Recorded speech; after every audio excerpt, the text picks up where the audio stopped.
3부 종합토론을 시작하겠습니다. 오늘 좌장을 맡아주실 한영진 의원님께 마이크를 넘기겠습니다.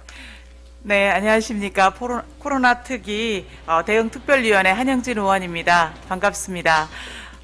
사실 요즘 그 토론회를 하거나 뭐 여러 가지 정책 세미나를 운영하면서 보면 플로어에 거의 그 아무도 없거나 아니면 정말 메인 분들만 앉아서 하시는 경우들이 있는데, 그래도 오늘 제주학연구소에서 아마도 좀 같이 와서 함께 또 참여해 주시는 분들도 계신 것 같고, 또 여러분이 또 계셔서 참으로 좀 다행이다라는 생각을 좀 해보게 됩니다. 왜냐하면 우리가 포스트 코로나 시대를 이야기하면서 사회적 거리두기, 생활 속 거리두기 이런 것들이 그냥 뭐 우리들의 일상이 되다 보니까 이런 자리를 마련하고 함께 하는 것조차 사실 두려움이나 여러 가지 문제들이 발생할 것 같은 걱정, 이런 걸로 사실 저희들을 옴짝달싹하지 못하게 하고 있었지 않나라는 생각이 들고요. 실제적으로 방역을 철저하게 함에도 불구하고 좀 주저해지는 게 사실 요즘의 현실인 것 같습니다. 그런 현실 속에서 특히 우리가 가족 공동체에서부터 우리 생활 공동체, 그리고 지역 공동체, 우리 공동체가 어떻게 살아야 될 것인가에 대한 이런 정책 세미나를 마련하게 돼서 저 좌장으로서도 굉장히 기쁘고요. 그리고 또 우리가 함께 이렇게 연구를 해주신 우리 고승환 박사님, 손태주 박사님, 그리고 황석규 원장님의 그 좋은 강연과 발제를 들을 수 있어서 참 좋았습니다. 우리 함께 우리가 수고해 주신 세 분께 박수를 드림으로써 우리 토론을 시작하도록 하겠습니다. 아마 우리 1시간 반 정도의 시간이었던 것 같습니다. 실제로는 한 20분 정도씩 강연과 그리고 또 발제를 해주시기로 했는데, 우리 1시간 반 정도가 소요가 됐는데요. 고승환 우리 석자연구원님의 우리 기조 강연은 우리 코로나 시대를 겪고 있는 우리 제주사회의 공동체 문화 복원에 관한 내용이었던 것 같습니다. 제주 정신문화의 계승에서부터 시작돼야 된다라는 아주 의미 있는 말씀을 저 지금까지 기억을 하고 있고요. 아마 앞으로도 유념해야 될 그런 우리 기조 강연이었지 않나라는 생각을 하게 됩니다.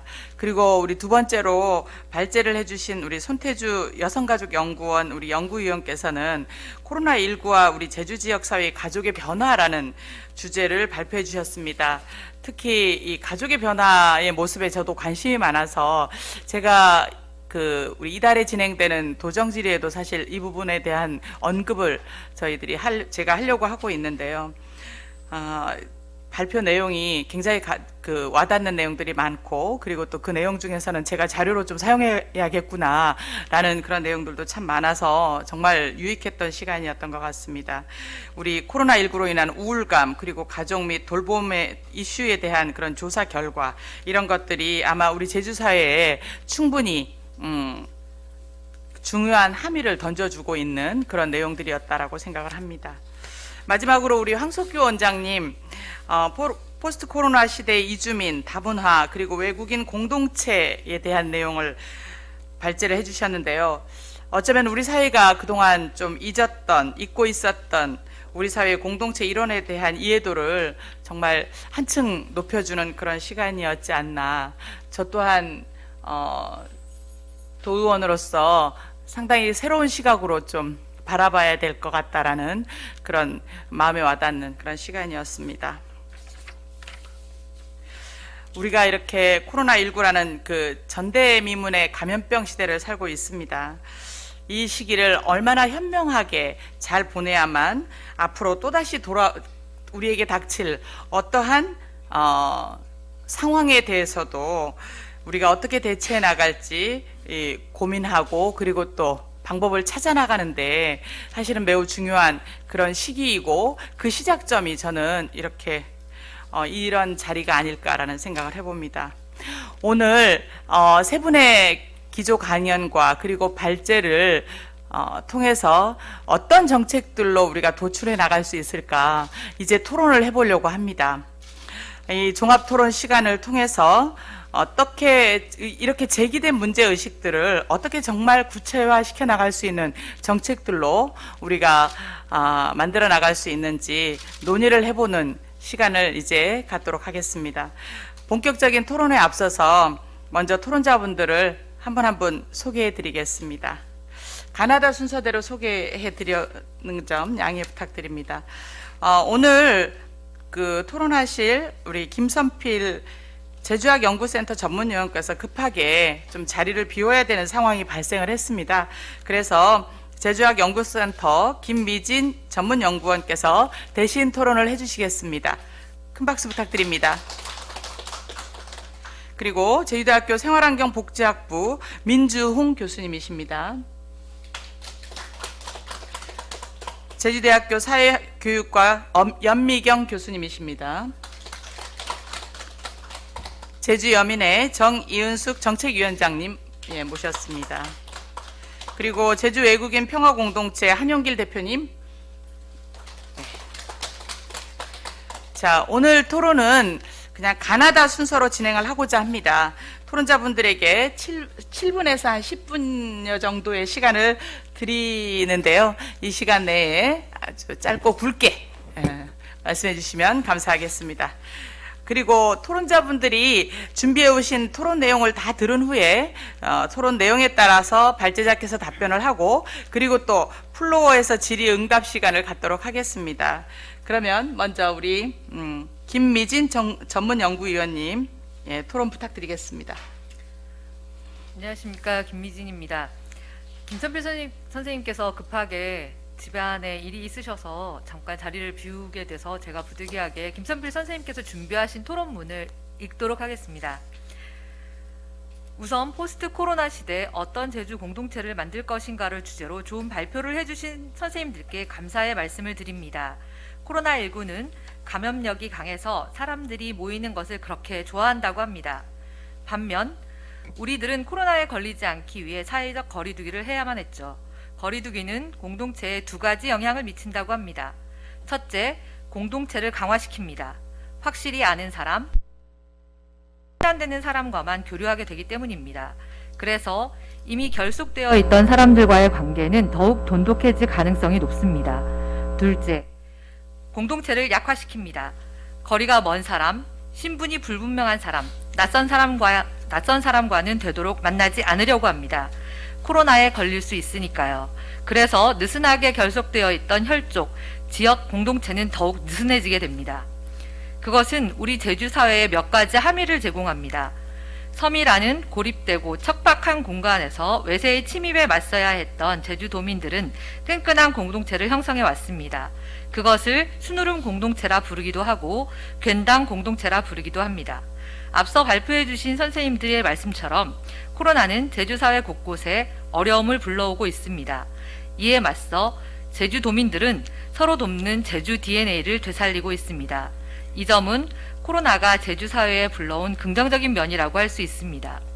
하지만 우리 식구 울타리 밖에 있는 이들과의 연대 의식은 더욱 약화되고 있습니다. 입도하는 외지인을 잠재적 코로나 전파자로 보면서 멀리하는 모습, 코로나에 걸린 이웃의 신상을 바로 그 이웃의 이웃들이 공공연하게 공유하며 자기 이웃을 멀리하는 모습은 도민사회가 이방인의 범주를 점점 더 확대시키고 있으며 자신들의 공동체를 더욱 폐쇄적으로 만들고 있다는 사실을 보여줍니다. 사실 이러한 분위기는 몇 년 전에 있었던 예멘 난민 사태 속에 전조가 있었습니다. 낯선 사람들, 우리 공동체에 해를 끼칠 것만 같은 사람들에 대한 공포와 불신이 그 안에 녹아 있었던 것입니다. 우리 안에 숨겨져 있던 낯선 이에 대한 공포와 불신이 코로나를 계기로 제주사회 곳곳에서 일상화되는 것은 아닌지 우려됩니다. 더군다나 2000년대 이후 많은 사람들이 제주에 유입되면서 제주사회는 더 이상 혈연, 지연, 학연만으로 살아갈 수 없는 사회로 변화하고 있습니다. 그럼에도 불구하고 코로나를 계기로 지역사회의 폐쇄성이 강화된다면 앞으로 제주사회에는 다양한 갈등이 생겨날 것이 분명합니다. 따라서 우리가 스스로 그어놓은 경계를 유연하게 하고 낯선 이들에 대한 편견과 문화의 장벽을 넘어 서로의 이웃이 되어줄 수 있도록 인식을 변화시켜 갈등을 미연에 방지할 수 있는 정책적 캠페인이 필요하다 하겠습니다.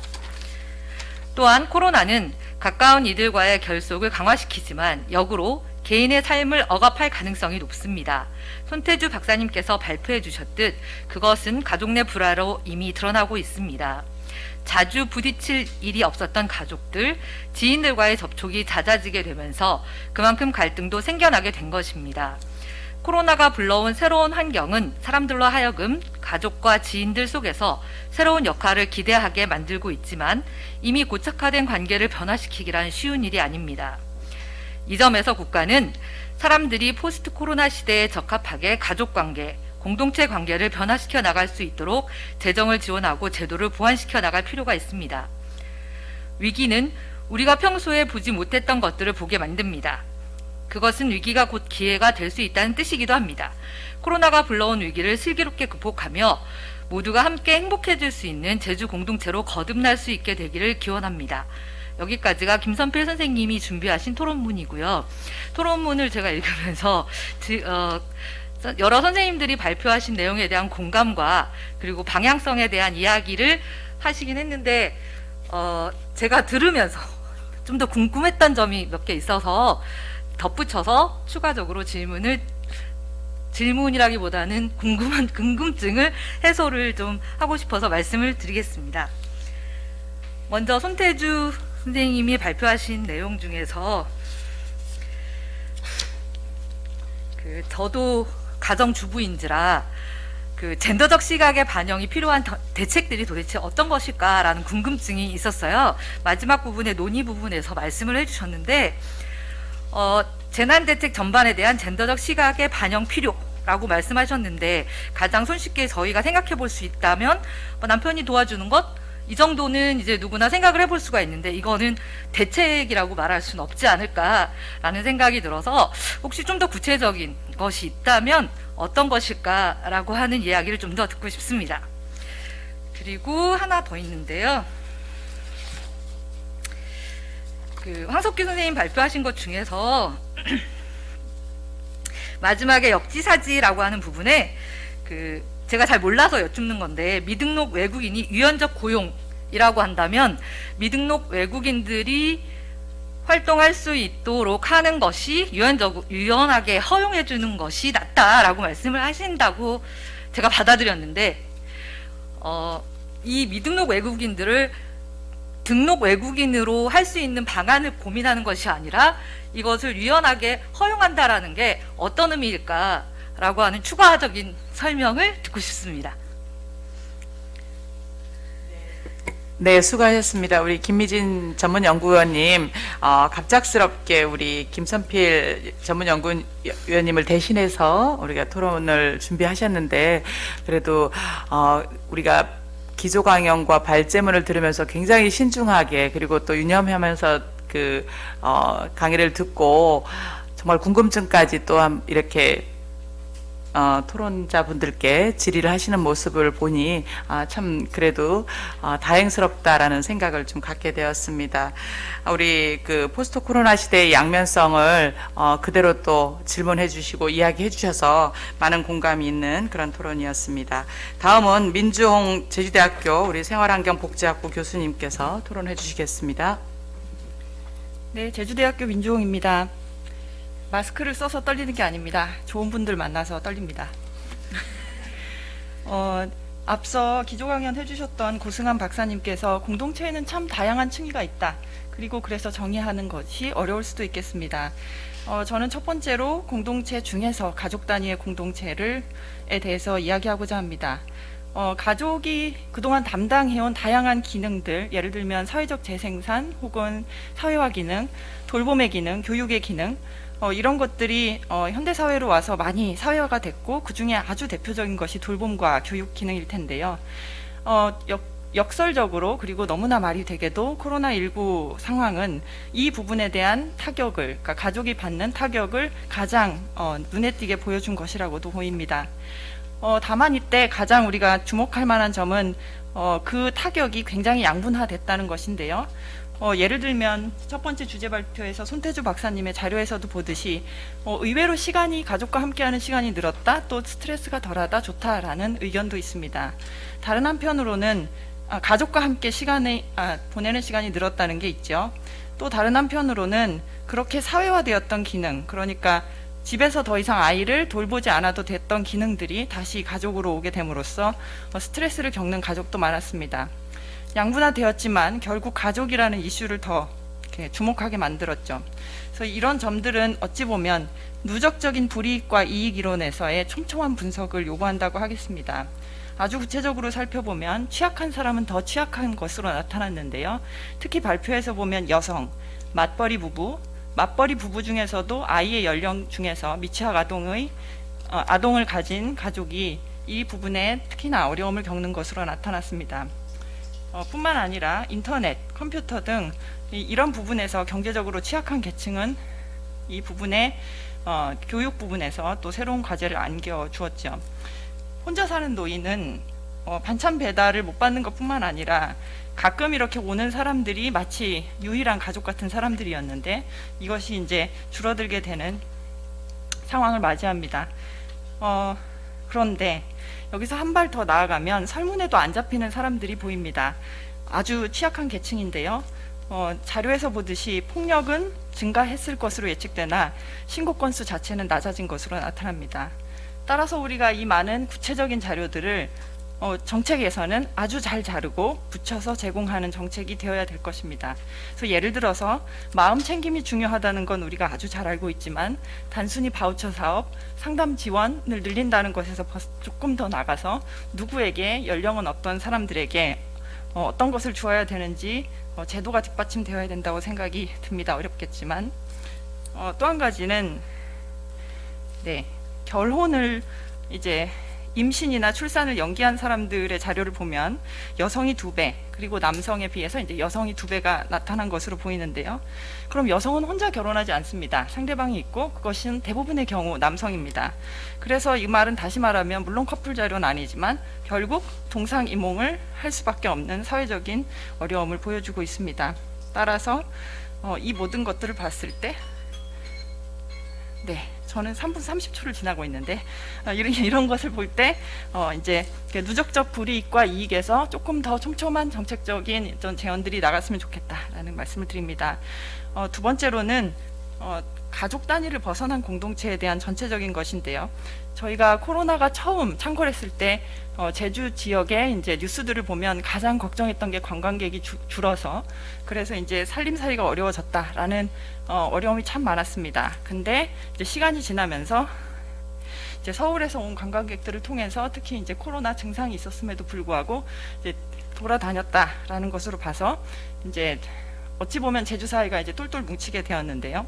한편으로는 제주에 입도하는 관광객들한테 코로나 검사를 하겠다라는 이제 의식이 있었고, 근데 한편으로 그 기사에 대한 댓글에 뭐라고 나타났냐 하면 제주 사람들도 서울에 오면은 육지에 오면은 코로나 검사를 받아라. 그리고 뭐 이런 댓글도 봤습니다. 이제 코로나 때문에 제주에 가는 거지 지나고 나면 너희들 안 갈 거다. 이런 식으로 약간 배타적이고 혐오적인 것도 나왔습니다.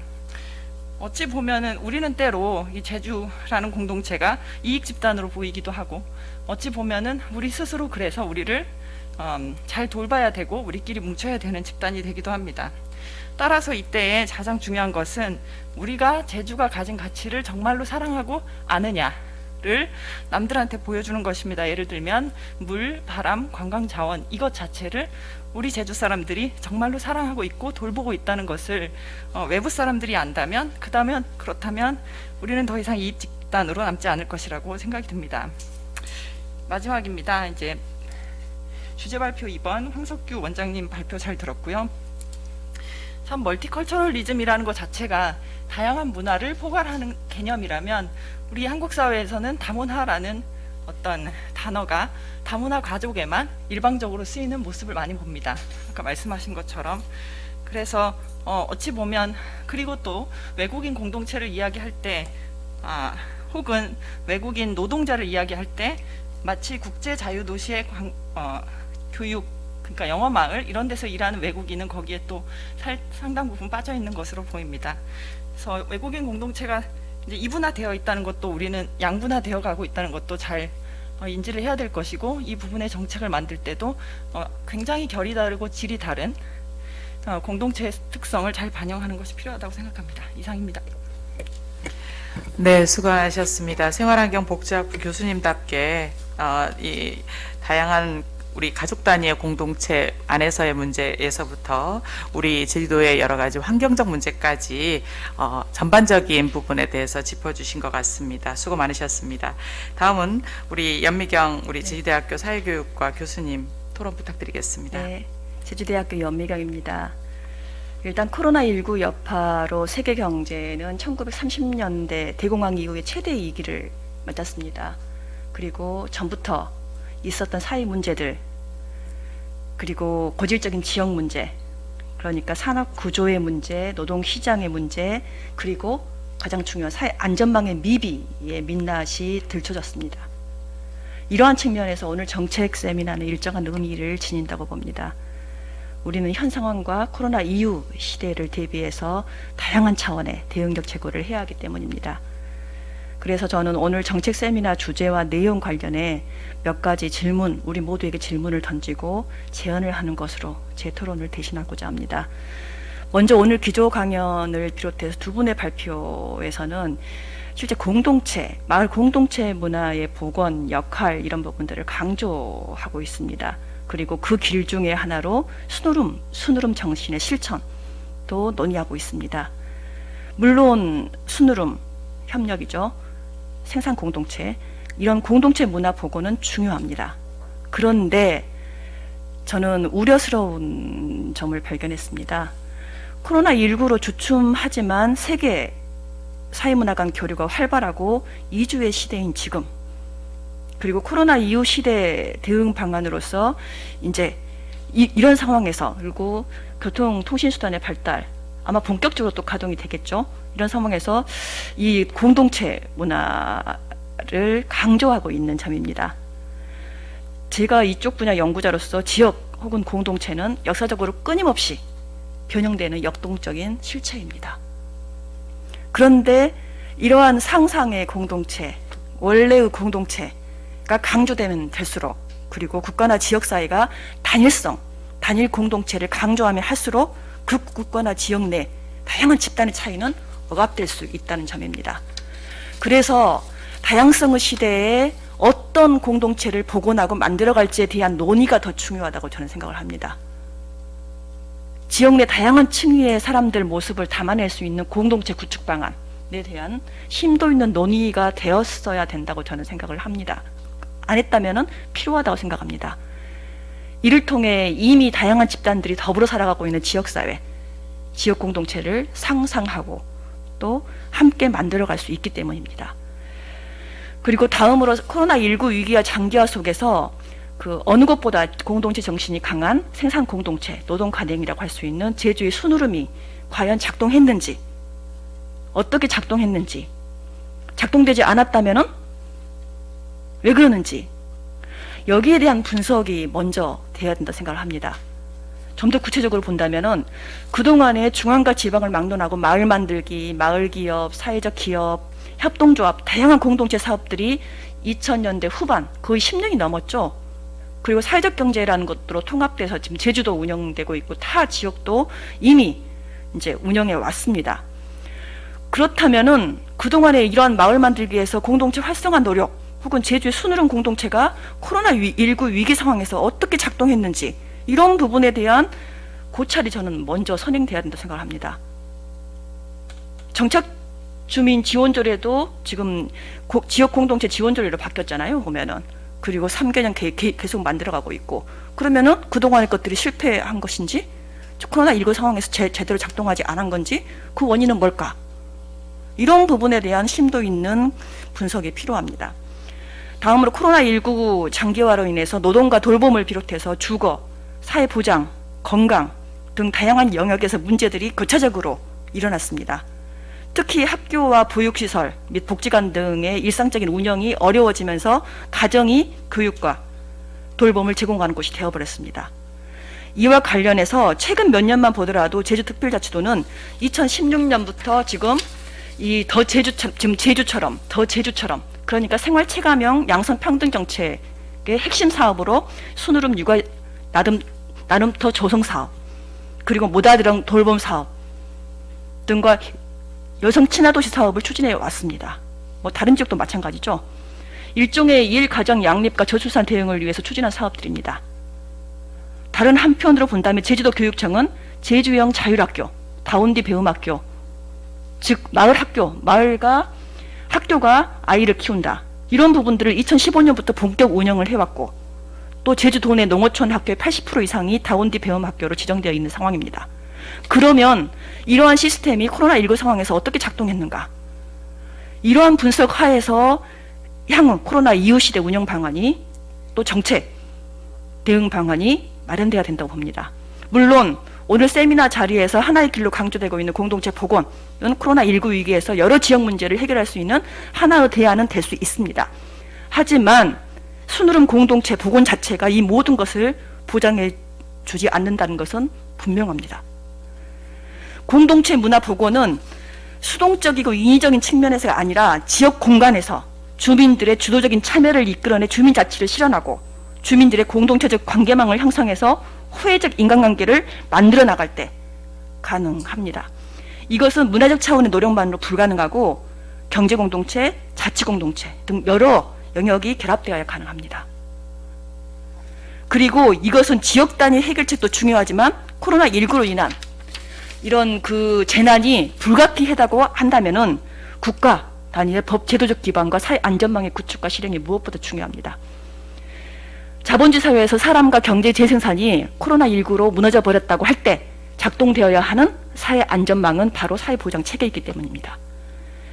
사회보장의 목적이 재난 등 사회적 위험으로부터 인한 소득 상실과 감소에 대한 대응을 통해 재난 이전 생활 수준을 유지해 주는 것이라고 할 때 정부와 지방자치단체의 적극적 개입은 필수적입니다.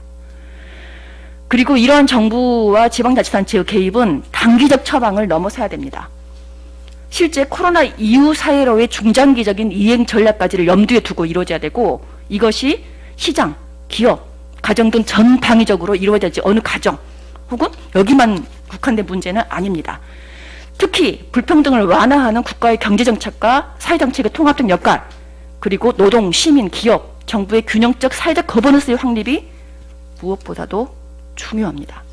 또한 코로나19 영향이 모두에게 평등하지 않았다고 한다면은 불평등한 사회구조 전환을 위한 해결 방안까지도 모색돼야 됩니다. 코로나 이후 시대 대응 방안으로서는.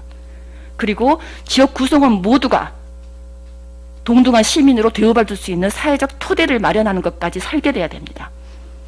코로나19 위기가 지나간 후에 불평등, 혐오나 차별이 남아있지 않도록 하는 노력도 필요합니다. 마지막으로 강조하고 싶은 것은 성장과 개발 담론에 매몰된 한국 사회, 그리고 제주 사회의 코로나19라는 위기 상황이 이를 제거하는 계기, 그리고 다시금 복지국가와 보편적 지역복지, 그리고 먹거리 그런 어떤 복지 확대를 모색하는 계기, 좀 더 구체적으로는 제주의 지속 가능한 환경, 에너지, 그리고 먹거리 문제를 다시 생각해보고 재구조화하는 그런 계기가 되었으면 하는 바람입니다. 감사합니다. 네, 수고 많으셨습니다. 어떤 공동체를 구축할 것인가.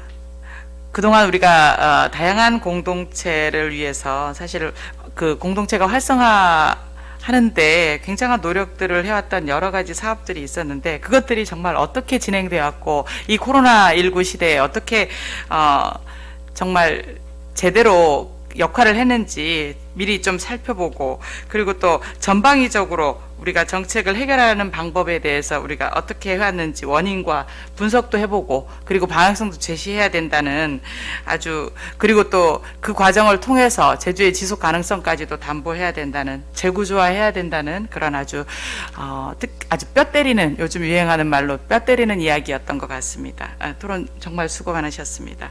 다음은 우리 정이은숙 제주여민회 정책위원장님 토론 부탁드리겠습니다. 네, 안녕하세요. 제주여민의 정희은숙입니다. 앞에 연미경 교수님께서 이제 되게 지금 해주신 토론을 제가 들으면서 저도 감동을 받기도 했고요. 그리고 제가 준비한 토론과 굉장히 일치하는 것이 사실상 많았습니다. 그래서 같은 생각을 하고 계신 제주에 많은 분들이 참 계실 거다 이런 생각도 동시에 하면서요. 왜냐하면 제가 가지는 핵심 질문이 이거였거든요. 저 개인적으로 토론을 준비하면서 우리가 여기 주제 자체가 어떤 제주 공동체를 만들어갈 것인가 했는데 다양한 의견들을 이제 발표자분들께서 발표자 쌤들이 제시해 주셨는데 그 공동체에 대한 우리가 복원해야 되고 회복해야 되고 하는 그 공동체 자체에 대한 평가, 우리 공동체가 가지고 있던 나쁜 화살촉 뭐 이런 것들, 나쁜 화살촉이라는 거는 제가 어떤 다른 분의 글을 읽고 되게 꽂혀서 우리가 코로나 시대를 맞이하면서 전환기, 정말 전방위적인 전환기를 맞이하고 있는데 이때 우리가 그냥 회복하거나 그냥 이것을 대처해 나갈 것이 아니라 우리 사회에 이미 들어차 있었던 나쁜 화살촉들을 뽑아내는 기회로 삼아야 한다. 이게 저한테 굉장히 꽂혔거든요. 우리 제주 사회에서 복원을 얘기하고 회복을 얘기할 때 그러면 우리는 그간에 있었던 우리 공동체 사회에서의 그 나쁜 화살촉들을 어떻게 뽑아내고 어떻게 전환해 갈 건가, 이게 굉장히 제일 큰 화두가 아닌가 이렇게 생각이 들었거든요. 그래서 이런 서두를 저도 이런 질문을 가장 중심에 놓고서 토론문을 준비를 했습니다. 제가 그 요청을 받은 것은 사실상 손태주 선생님의 그 발표문을 중심으로 토론을 해달라 이러는 요청을 받아서 거기에 한정돼서 좀 했는데요.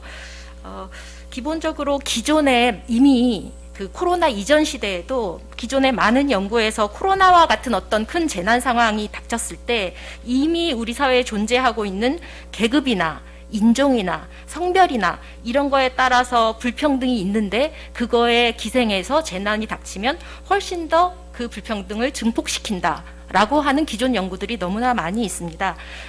다시 말하면은 여성과 남성, 가진 자와 못 가진 자, 이들의 그 불평등을 더 심화시킨다는 거였고, 사실상 실제로도 지금 많은 분들이 발표해 주셨던 것처럼, 그리고 많은 연구에서 보고되고 있는 것처럼 실제 휴교, 자가격리, 그리고 일자리에 나가지 못함, 그 다음에 자영업 문을 닫음, 막 이런 것들로 상당히 뭐 돌봄 노동은 급증했고 가정 폭력도 증가했고, 그리고 여성의 입장에서 취약한 일자리에 좀 집중되어 있는 저소득층 여성의 해고와 강제 휴직, 이런 것들은 훨씬 더 많아졌고 그것으로 어려움을 겪고 있다는 게 보고되고 연구되고 있습니다.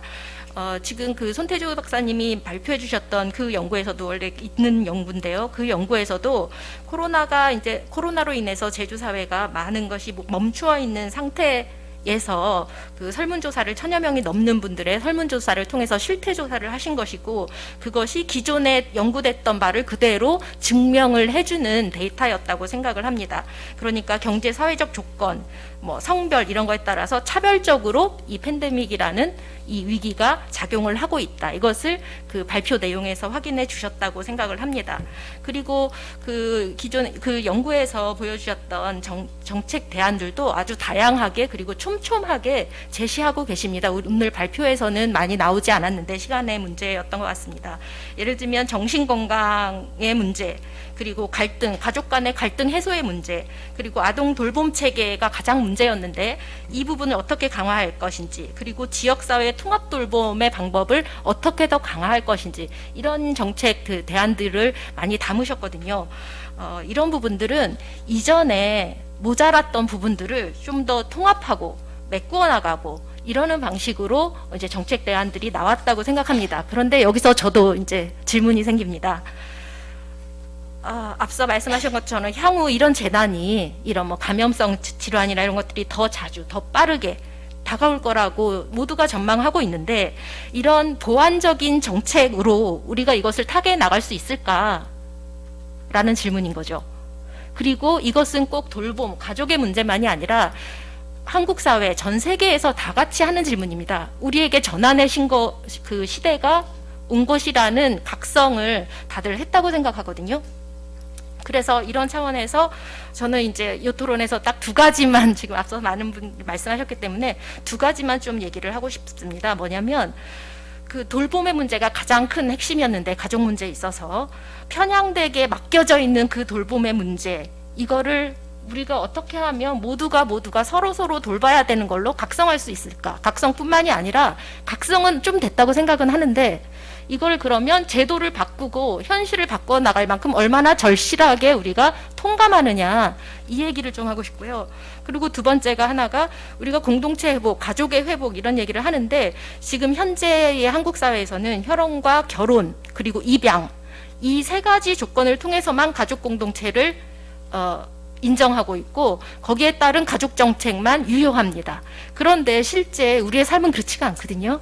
우리에게 돌봄을 제공하는 것은 가족 혈연, 입양, 이혼, 법적인 결혼 이것에 의해서만 돌봄이 제공되지 않는데 그것만 인정하고 있어서 현재 이미 진행되고 있는 다양한 그 관계 간의 돌봄이 있음에도 불구하고 국가가 인정하지 않는 상태, 제주 사회가 인정하지 않는 상태 이거에 대한 문제 제기를 하려고 합니다. 제가 좀 길게 한 것 같은데 구체적인 내용을 보면 첫 번째 그 돌봄의 문제가 고통이 왔는데 이것을 우리가 아주 좋은 기회로 맞아서 그래서 자본주의적인 발전이라던가 환경이나 생태 문제 그리고 혐오와 인권 문제 이런 거에 대한 시민적 관심이 아주 폭발적으로 어느 때보다도 증가했었다고 생각하고 이것이 전환에 따르는 공감도 있었다고 생각을 합니다. 그런데 중요한 것은 체감은 했는데 실제 얼마만큼 절실하게 이걸 느끼느냐. 그런데 그 절실함이라는 거에서 매우 성별화되어 있다고 생각합니다. 왜냐하면 지금 이 자리에도 남성분도 계시고 여성분들도 계시고 저희는 전부 다 일하는 사람으로서 누군가의 돌봄을 지금 빚지면서 이 자리에 나와 있을 거거든요. 그런데 그 절실함이 굉장히 성별화되어 있어서 여성과 남성이 느끼는 그 각성은 했을지언정 절실함이 다르다고 생각합니다. 왜냐하면 가족을 돌보는 시민 중에 80% 이상이 여성입니다. 간병인 등을 비롯한 돌봄 노동자의 90% 이상이 여성입니다. 뭐냐면 이거는 여성들의 일이란 얘기죠. 그렇기 때문에 이게 내 일이냐 아니냐, 그래서 이게 내 발등에 떨어진 불이냐 아니냐, 이거에서 절실함이 완전히 다르다고 생각이 됩니다. 그래서 사실은 이 자리가 되게 호소하는 자리, 저로서는 되게 이 절실함을 모두가 같이 좀 느껴달라, 이게 변하지 않으면 우리 사회가 나갈 수가 없다라는 호소의 자리 같은 느낌으로도 지금 좀 앉아 있습니다. 비대면 사회이고 뭐 4차 산업혁명의 시대라고 하지만 돌봄은 비대면이 될 수가 없는 대면 노동이죠. 그리고 우리 사회에서 그 얘기가 논의가 됐던 필수 노동이라고 하는 부분이 대부분이 대면 노동입니다. 그래서 여성들이 이 대면 노동, 피할 수 없는 대면 노동을 공공적 개입의 부재가 있을 때 그거를 다 메우고 있는 것이죠. 코로나 상황이 되면서 모두들 이걸 못하게 되는 게 많습니다. 이것도 못하고 저것도 못하고 일도 못하고 가족도 못 만나. 하지만 여성들에게는, 특히 가족에서 돌봄을 담당하는 여성들에게는 해야 할 것들이 훨씬 많아진 거죠. 모두가 못하는 일이 많아졌을 때 해야 할 일이 차고 넘치는 상황이 발생한 겁니다. 그렇기 때문에 우리 사회에서 이 돌봄에 관한 것, 특히 코로나로 인한 이 돌봄에서는 굉장히 성별화되어 있다. 그래서 이것을 어떻게 풀어갈 것인가. 그런데 이거를 제가 창작가 비평 21년 봄호에서 본 내용입니다. 거기서 송종원 선생님이 이렇게 말씀하시더라고요. 이 독화사를 뽑아야 하는 때다.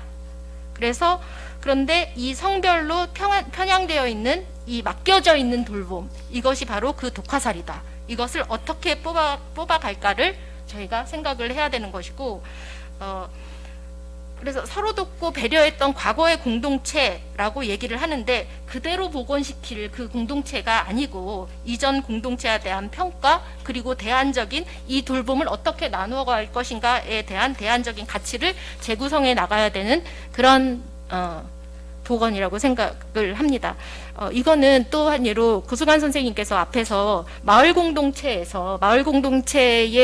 그 공동체성 복원을 얘기하실 때 민주적인 리더십과 자원 분배의 공정성을 되게 강조하신 내용이 있습니다.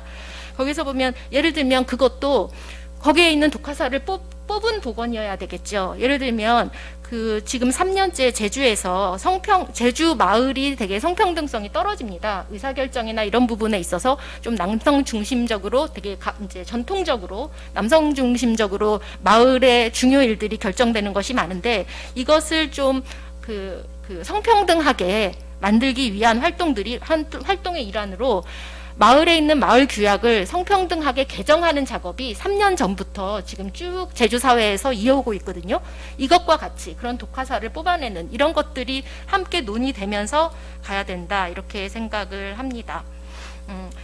그래서 이게 한 가지고요. 두 번째가 가족 공동체의 형태에 대한 것입니다. 고승환 선생님 발표에서도 가족 공동체의 형태나 관계의 그 변화를 우리가 수용해서 다양성을 인정해야 된다, 이런 말씀을 하셨었거든요. 예, 다양한 가족 형태를 포괄하는 가족 정책이 필요하다. 이게 핵심적으로 말씀드리면 이건데요. 이제 가족이 우리 사회에서 돌봄의 기초단위라고 할 때 가족의 현실을 반영하는 정책이어야 되는데, 실제 이거는 가족 구성권하고 맞물려서 돌아가야 된다고 생각하는 거죠. 돌봄이라는 것이 지금 현재의 그 가족과 좀 외따로 떨어져 있는 경우도 많이 있거든요. 왜냐하면 저의 상황을 예로 들면, 저는 가족 구성원이, 그 법적인 가족 구성원이 3명인데 3명이 다 다른 지역에 살고 있습니다. 저는 제주에 있고 남편은 육지에 있고 딸아이도 또 다른 곳에 있습니다. 이렇게 각자가 살고 있고, 특히 코로나 상황이 되면서 만나는 것 자체가 불가능하게 된 상황, 그리고 각자의 일터에서 다수의 사람들과 만나기 때문에, 그렇기 때문에 내가 육지 한번 갔다 오는 것이 다른 사람에게 영향을 미칠까봐 못 가게 되는 이런 상황에서 가족을 만날 수 없는 상황이고, 그러면 저희의 돌봄은 물론 제가 많은 부분을 하지만 제주에 머무르는, 공간을 같이 하고 거주를 같이 하는 제주에 계신 지인, 선후배, 이런 분들이 저의 돌봄을 많이 해주십니다. 그런데 이것은 그냥 아주 그냥 간단한 하나의 사례일 뿐, 사실상 우리 사회에서 혈연, 법적 결혼, 이방이 아닌, 예를 들면 청년들 같은 경우에 비혼 청년들, 지인과 오랫동안 같이 사는 경우도 많고, 사실혼 관계, 동거 관계, 뭐 다양한 가족과 같은 그 서로의 서비스, 돌봄을 제공하는 것들이 많은데, 이게 현재 전혀 인정되고 있지 않습니다. 그래서 이것과 관련해서 생활 동반자법이라고 하는 법이 그 입법 활동을 오랫동안 해오고 있습니다. 사실은 이게 뭐냐면, 함께 살아가고 있는데 필요한 복지나 이제 누군가 이렇게 생활 동반자로서 같이 살아갈 때, 아까 말했던 그 세 개의 카테고리 외의 사람과 같이 살아가고 있을 때, 이럴 때 필요한 복지나 권리 보장, 그리고 분쟁을 합리적으로 해결할 수 있게 하는 어떤 지원 법안인데요. 국가의 생활 동반자로서 등록을 하게 되면 여러 가지 가족과 같은 혜택을 받고 지원받고, 이런 법이 입법 활동이 계속해서 있었는데, 그게 14년도에 구체적으로 입법 활동이 있었으나 현재까지도 통과되지 못하고 있고, 그 외에 다양한 방식으로 최근에는 이제 여가부에서 이것과 관련한, 그러니까 법안까지는 아니고요, 어떤 지침들, 좀 개정 사항들, 이런 것들을 추진하겠다 라는 이제 발표까지는 있었습니다. 그런데 저는 이 부분에 있어서 제주사회, 제주특별자치도니까 그 이미 마련되어 있는, 통과되지는 못했지만 마련되어 있는 생활동반자법이 있다면, 그것에 있는 어떤 조항들을 우리 사회에, 우리 제주도에서 차용을 해서 우리에 맞게 조금 몇 가지들을 구체적으로 변화시키면서 이 돌봄을 제공하고 있는 생활동반자, 가족과 같은 역할을 하는 이분들에 대한 어떤 지원들, 이런 것들을 해나갈 수 있을 거라고 생각합니다. 너무 길게 한 것 같아가지고 여기서 마치도록 하겠습니다.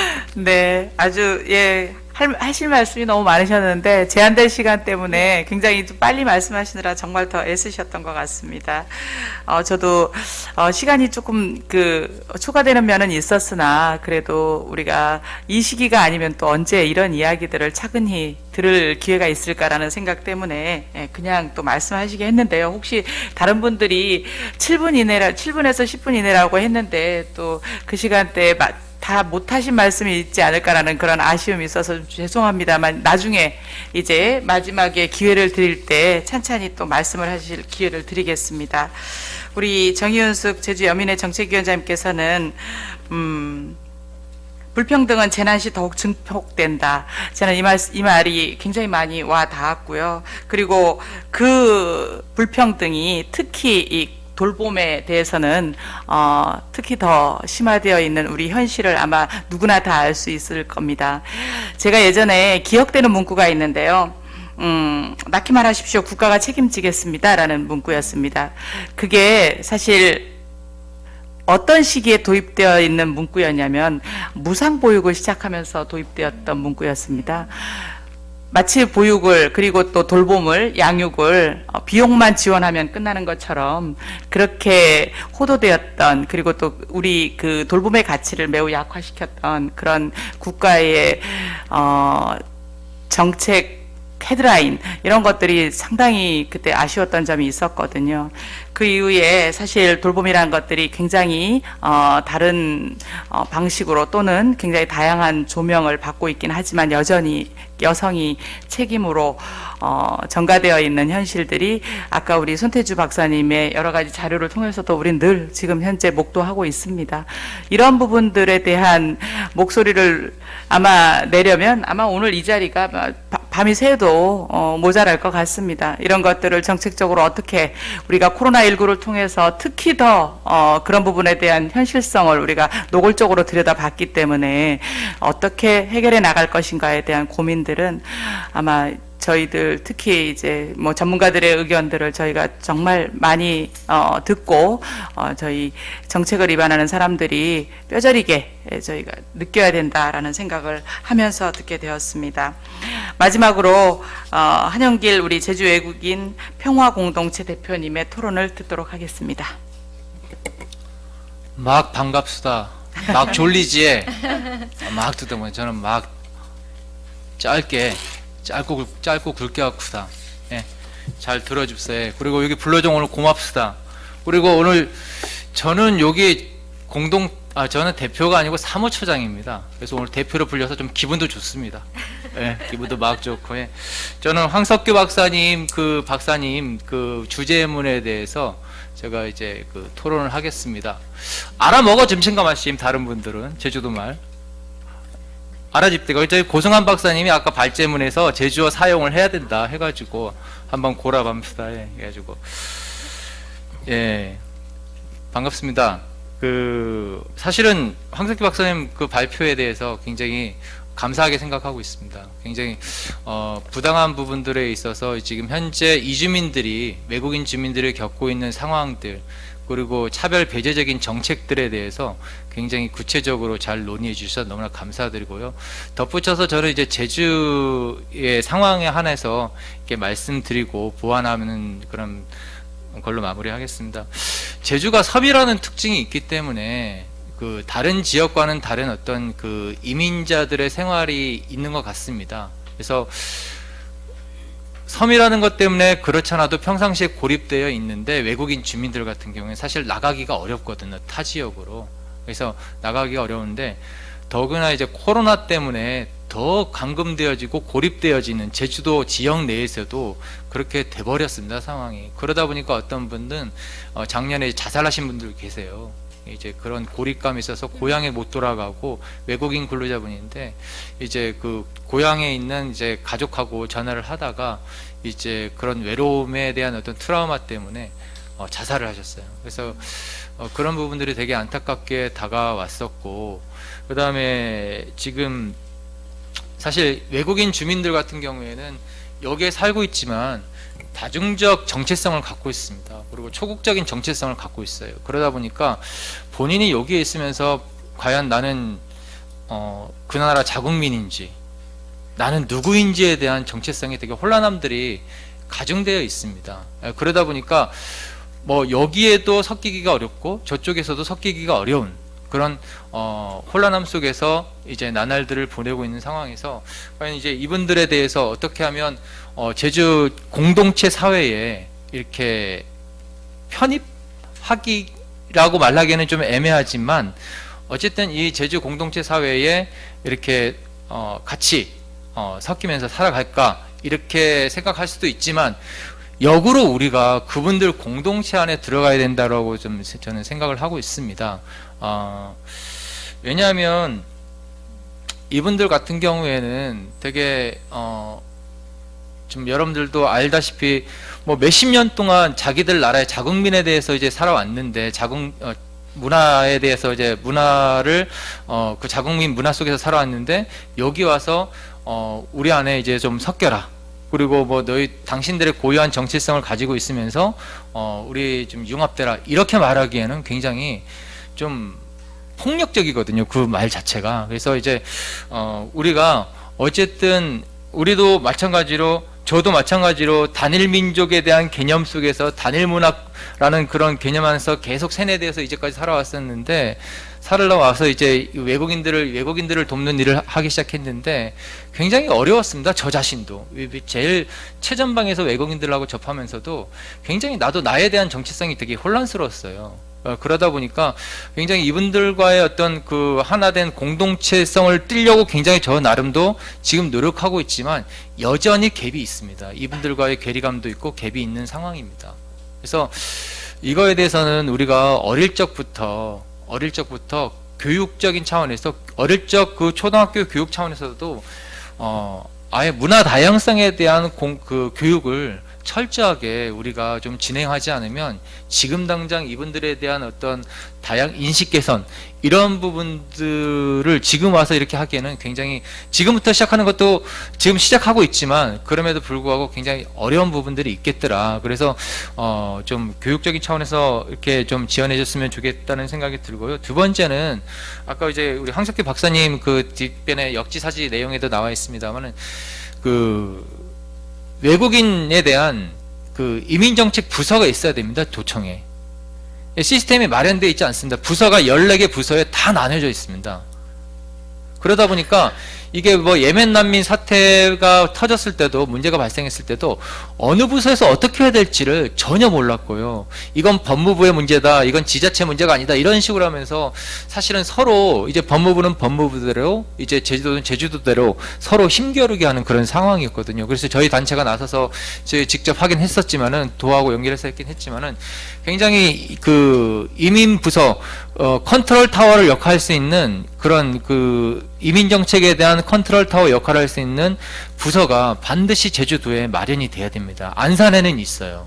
안산에는 있는데 이제 안산에는 워낙 많은 외국인들이 있으니까 그렇게 하는데 우리는 더 해야 되는 게 섬이라는 특징적인 그런 상황이 있기 때문에 그리고 국제자유도시고 그 다음에 무비자 지역이기 때문에 반드시 이런 컨트롤 타워 역할을 할 수 있는 행정이 먼저 생겨야 그 다음에 행정을 기반으로 한 이제 그런 시스템들이 그 지원 체계가 마련이 되는 게 더 쉽다고 생각합니다. 그래서 반드시 여기 우리 고승환 박사님도 그 연구 용역을 같이 진행을 하셨어요. 이미 제주연구원에서 발전연구원에서 이제 진행을 하셔서 이제 연구 용역도 다 끝난 상태입니다. 그래서 이 부분들에 대해서는 지금 정말 존경스럽습니다. 우리 도 의원님 끝까지 남으셔가지고 들으셔서 너무 감사해요. 정말 감사합니다. 여기 행정에서도 오셔야 되는데 행정에서는 안 오셨잖아요.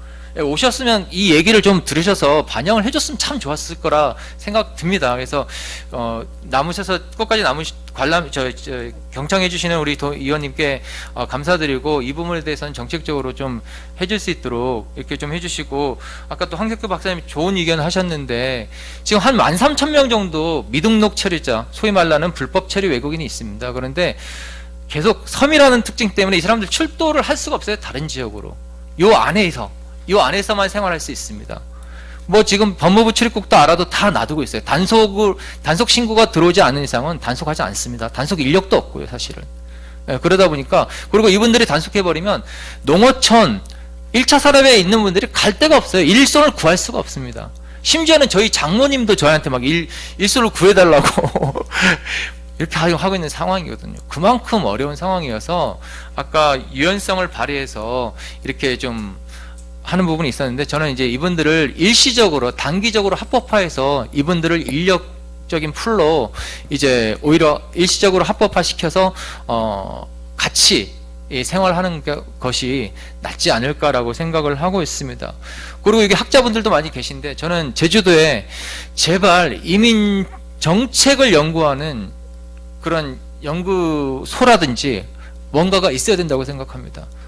우리 뭐 무비자 지역이지만 그리고 예멘 난민 사태도 있었고 앞으로 정말 관광객들 수많은 외국인들이 이제 이 포스트 코로나 이후 시대에 어떠한 방식으로 들어올지 모르겠지만은 어쨌든 우리는 접할 수밖에 없는 상황인데 그리고 이민 현상이 굉장히 신이민 현상이 나타나고 있습니다. 굉장히 다양한 신이민 현상이 나타나고 있는데 예전에 뭐 돈 벌기 위해서 이런 것보다도 굉장히 다양한 신이민 현상이 나타나고 있기 때문에 이거에 준하는 연구가 계속적으로 진행이 돼야 된다고 생각합니다. 그래서 우리 학자분들에게 특별히 부탁드리고 싶은 것은 이민 정책에 대한 연구를 좀 이렇게 좀 해주시는 분들이 많이 나왔으면 좋겠다라고 생각이 들고, 만약에 이러한 부분들도 정책적으로 뒷받침이 된다라고 한다면 시스템화해서 이걸 구체적으로 연구할 수 있도록 제도적으로 뒷받침해 주시면 참 좋겠다 생각이 듭니다. 그래서 이런 부분들이 이루어진다고 한다면 보다 풍성하고 굉장히 글로벌한 제주형 공동체를 만들 수 있는, 굉장히 제주도가 모델이 될 수 있는 그런 장점들을 많이 갖고 있다고 생각합니다. 우리가 그런 걸 이제 이용하지 못해서 그러는 건데, 어떻게 이런 것들을 좀 제주하게 녹아내서 새로운 미래의 제주형 공동체를 만들어내는 데에 좀 이바지해 주셨으면 좋겠다 생각이 듭니다. 저는 뭐 이렇게 서두없이 말씀드렸습니다. 감사합니다. 네, 수고 많으셨습니다. 문화 다양성에 대한 인식 개선을 위한 교육이 이제 어렸을 때부터 필요하다라고 또 중간에 말씀해 주셔가지고, 제가 이제 마침 또 교육위원회에 있다 보니까 이 부분에 대한 공감을 좀 특별히 하게 되었고요. 외국인 근로자들이 그동안 이제 고향을 가지 못하는 그 현실로 인해서 고립감이라든지 이런 정말 정체성마저 굉장히 흔들리고 있는 이런 혼란함, 이런 것들을 다시 한번 좀 되새기게 되는 것 같습니다. 여러 가지 제안을 해주셨는데요. 그 중에서 제주가 특히 무비자 지역이기 때문에 이민정책연구소 등 그 이민자들을 위한 연구와 컨트롤 타워가 필요하다고 하셨는데, 이런 부분에 대한 제도적 뒷받침이 반드시 좀 이루어졌으면 좋겠다는 생각을 저도 토론을 들으면서 하게 되었습니다. 그래서 결국 우리 제주가 원하는 여러 가지의 방향 중에서도 우리 다양한 공동체를 함께하는 그런 글로벌한 그런 제주 공동체 모습을 하나씩 구현해 나갈 수 있었으면 좋겠습니다. 우리 이렇게 5분의 토론이 이제 거의 다 끝났는데요. 이 5분의 토론을 들으면서 정말 다양한 성격과 유형에 따라서 제주 공동체가 어떻게 가야 될 것인가에 대한 고민이 필요하다라는 생각을 다시 한번 하게 되었습니다. 아까 말씀 중에 우리 제주도정에서 아무도 나오지 않은 것 같다라고 했는데, 실제로 아무도 안 오셨는지 한번 짚고 가봐야 될 것 같습니다. 안 오셨습니까? 예. 네. 이렇게 안 오셨음에도 불구하고 사실은 코로나19가 우리 제주 공동체의 복구에 굉장히 제가 볼 때는 많은 그 노력을 기울여야 되는 이 시기라고 생각합니다. 그리고 또 제주도정이 이와 관련한 정책들을 수립하는데 누구보다도 앞장을 서야 하고요. 이런 와중에 사실 좀 오시지 않았다는 건 굉장히 좀 안타까운 일이긴 합니다. 앞으로 저희들도 이 부분에 대해서 적극적으로 의견을 제시할 수 있도록 하겠습니다. 그러면 우리 토론이 다 끝났기 때문에 원활한 진행을 위해서 이제 먼저 플로어에 있는 우리 분들께 먼저 질문할 수 있는 기회를 드리도록 하겠습니다. 그러고 나면 정리 차원에서 강연자 또는 우리 발제자분들께서 마무리 발언을 해주시는 걸로 그렇게 하겠습니다. 혹시 질문 있으신 분 있으면 손을 들어주시면 저희가 마이크를 갖다 드리도록 하겠습니다. 없으십니까? 그러면 제주학 우리 연구센터의 우리 김순자 센터장님 참 끝까지 또 자리에 계시기 때문에 예, 오늘 이 정책 세미나를 들으면서 생각하고 계신 내용이라든가 아니면 오늘 들으면서 소회라든지 이렇게 간단하게라도 네, 말씀해 주시면 좋겠습니다. 감사합니다. 오늘 기조 발제를 비롯해서 주제 발제 토론을 들으면서 참 많이 배웠습니다. 그러면서 이제 느끼는 게 우리가 공동체라는 개념을 새롭게 해석할 필요가 있다라는 생각을 합니다. 예전에는 지역 공동체, 순으름 아까 얘기했지만 그 순으름의 문화가 나눔의 문화거든요. 지금은 그 나눔을 돈으로 해결했지만 예전에는 몸으로써 서로 이제 오늘 이 집에 가서 일해주면 저 집에 일하는, 그때는 그 농업사회이기 때문에 그러고 그 순으름 문화를 현대 오늘날의 시대에 걸맞게 활용을 잘한다고 하면 그 새로운 공동체가 되지 않을까 하는 생각을 합니다. 오늘 들으면서 느꼈던 거는요, 우리 공동체든 우리 제주 사회든 혐오다, 차별이다 등등 이게 거의 불평등한 이야기들만 줄을 이뤘다라는 게 참 안타깝다라는 생각이 들어요. 긍정적인 측면에서 그래도 우리가 나눔고 베풀고 이런 문화들도 정말 많은데 그런 것들은 아마 이 사회가 이제 평등하지 않았기 때문에 그런 거 온 것 같긴 합니다. 이 공동체가 저는 그 생각이에요. 외국인이든 아니면 이주든 우리 제주 사회든 이런 것들이 이제 하나로 가기 위해서는 인류 공동체가 실현이 돼야 된다. 가장 보편적인 인간과 인간에 대한 존엄 이런 거를 이제 인정을 하고 인간이 자연에 대한 그 자연의 존엄성을 인정을 할 때 같이 미래 가치를 좀 살리는 게 아닌가 하는 생각을 해봅니다. 그래서 앞으로는 이런 세미나든 아니면 우리 사회가 지향해야 할 거는 뭐냐면 가장 보편적인 거, 가장 기본적인 이런 거에 우리가 충실해야 한다고 한다면 이런 문제들은 없지 않을까 하는 생각입니다. 저희 제주학도 근원을 연구하는 학문이기 때문에 우리 제주형 공동체 요 개발을 위해서도 앞으로 좀 더 노력해야겠다는 다짐도 했습니다. 감사합니다. 네, 아이고 뜻하지 않게 저희가 그냥 지적해 드려서 말씀하는 기회를 드렸는데도 불구하고 이렇게 아주 좋은 말씀 해주셔서 감사드리고요. 그럼 이제 우리 플로어에 혹시 또 다시 질문하실 분 혹시 있으신가요? 없으십니까? 우리 고은실 의원님 정말 처음부터 끝까지 자리하고 계신데요. 우리 고은실 의원님 네, 말씀 좀 듣겠습니다.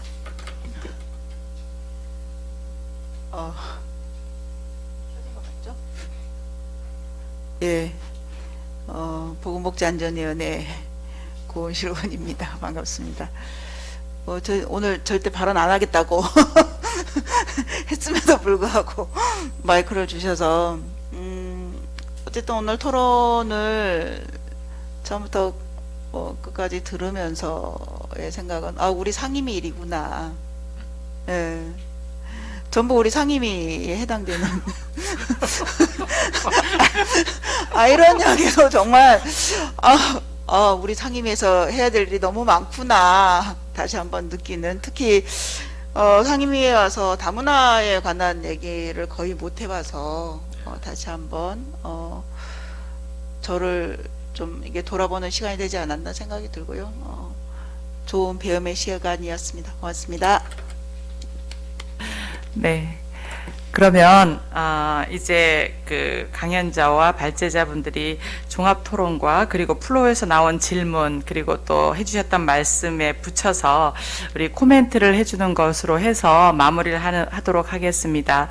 오늘 기조 발제를 통해서 기조 강연을 통해서 좋은 말씀해 주신 우리 고승한 박사님부터 순서대로 이렇게 부탁을 드리겠습니다. 예, 감사합니다. 여러 그 토론자 분들의 아주 세심하고 구체적이고 그 진정성 있는 그런 제안들 굉장히 잘 들었습니다.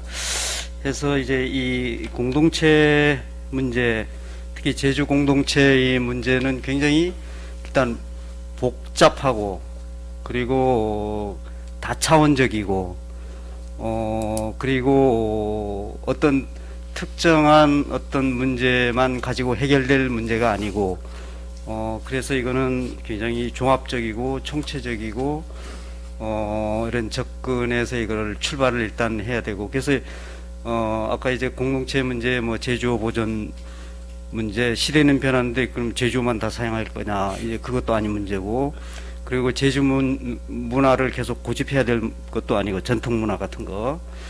그래서 이런 부분은 이제 보편성과 또 특수성, 그리고 이제 지역성과 세계성, 그리고 계획성과 실천성, 이런 다양한 그런 이제 것들을 종합적으로 생각하면서 이거를 접근을 일단 하고, 그리고 정책적으로는 이제 최근에 5월 달이면은 그 제3차 국제자유도시 종합 계획이 이렇게 수립 완료가 이게 되고, 얼마 전에 이제 도의회에서도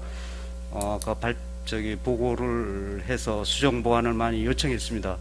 그래서 제주의 미래 공동체 모습은 과연 무엇일까? 아까 이제 말씀도 있었지만은, 그러면 이제 제주는 그 미래 이제 공동체가 후재자의 도시를 지향하는데 거기에서 과연 그 우리가 이야기하는 그런 공동체 이슈들을 그 계획 안에서 녹아낼 수 있는 그런 사업들이 과연 들어있는가 하는 그 가장, 왜냐하면 그게 제주의 미래를 앞으로 10년을 담아내는 그 청사진이고 또 최고의 제주의 법정 계획이기 때문에, 그래서 거기에 그런 문제들도 우리가 좀 한번 그 보고서가 나오기 전에 최종적으로 좀 살펴볼 또 필요가 있지 않을까 생각합니다. 그래서 그 저는 이제 오늘은 조금 그 원론적인, 담론적인 또 의제화하는 그런 차원에서 각 부분별로 이렇게 개괄적으로 그 터치를 했지만은 그 구체적인 것들은 아마 정책 부서에서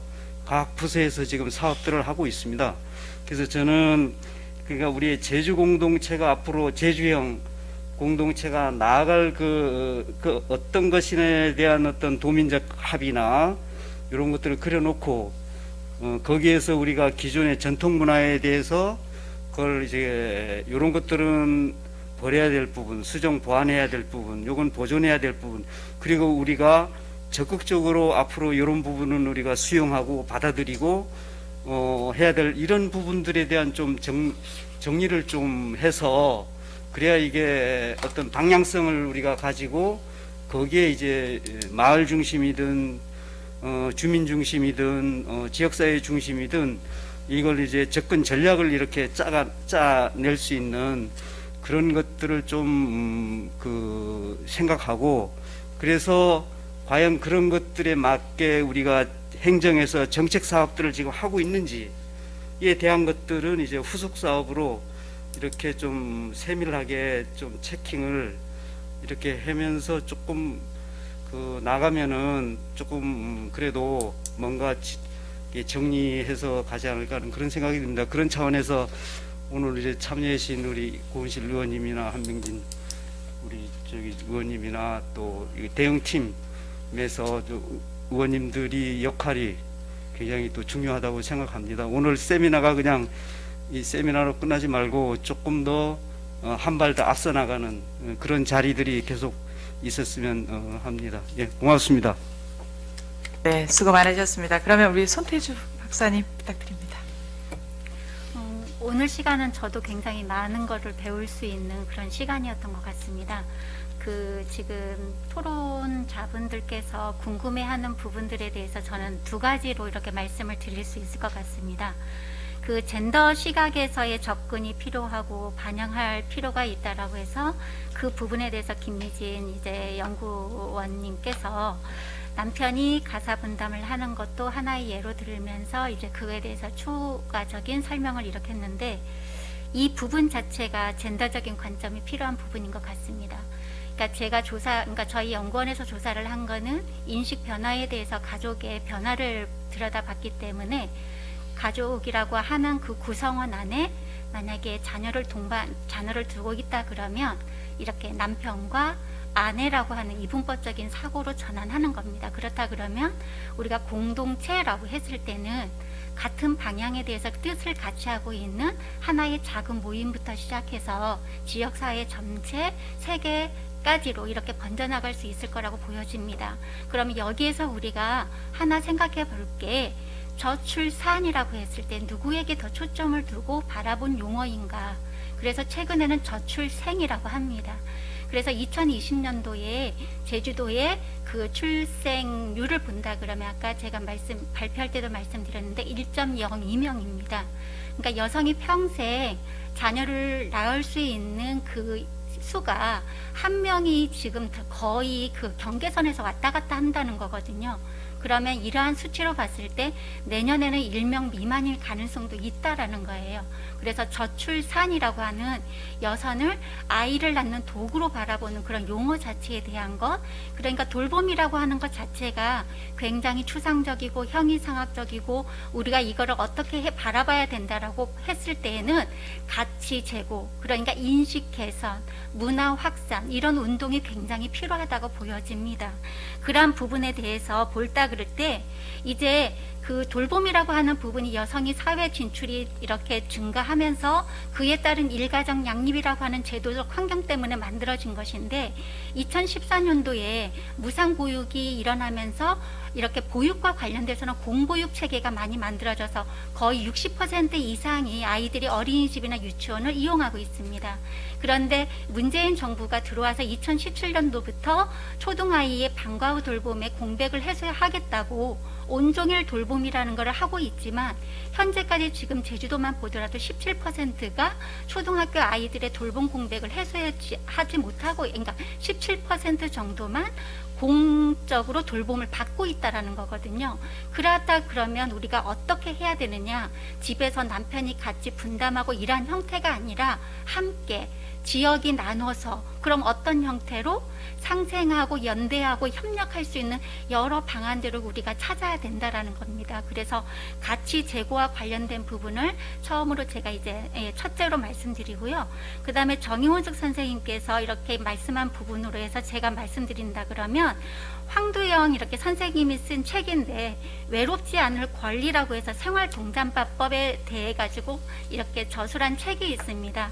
이 책의 내용을 본다 그러면 혼자도 결혼도 아닌 생활 동반자 함께 사는, 그러니까 앞서서 제가 먼저 말씀드려 있는 연대와 협력과 상생할 수 있는 그런 것들이 우리가 결혼이라고 하는 어떤 법적인 테두리 안에만 있는 것이 아니라 살고 있는 공간 안에 사람이라고 하는 존엄성을 가지고 본다 그러면 아까 이제 맨 처음에 설명드렸던 것처럼 인식 제고, 이거에 대한 문화 확산, 이런 것들이 계속 이렇게 우리가 논의하는 장을 펼쳐야 되지 않을까라는 생각이 듭니다. 그래서 오늘 시간 귀하게 이렇게 마련해 주셔서 너무 감사하고요.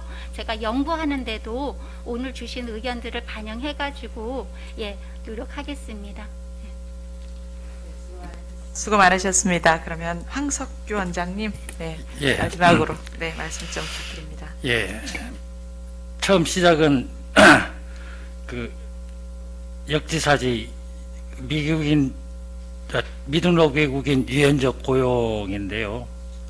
한영길 선생님은 일시적 단기 외국인 근로자를 활용할 필요가 있다 그렇게 말씀하시는데 조금 도덕적이지 말고 현실적으로 얘기한다. 비판적으로.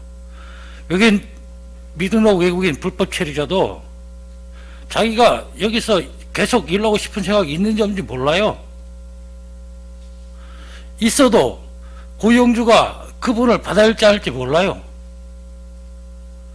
그게 먼저 해결이 돼야 단기로 외국인 근로자 활용할지 안 할지 그렇게 되는 겁니다. 두 번째는 외국인 공동체 전문직 국제학교에 있는 선생님들 그리고 노무직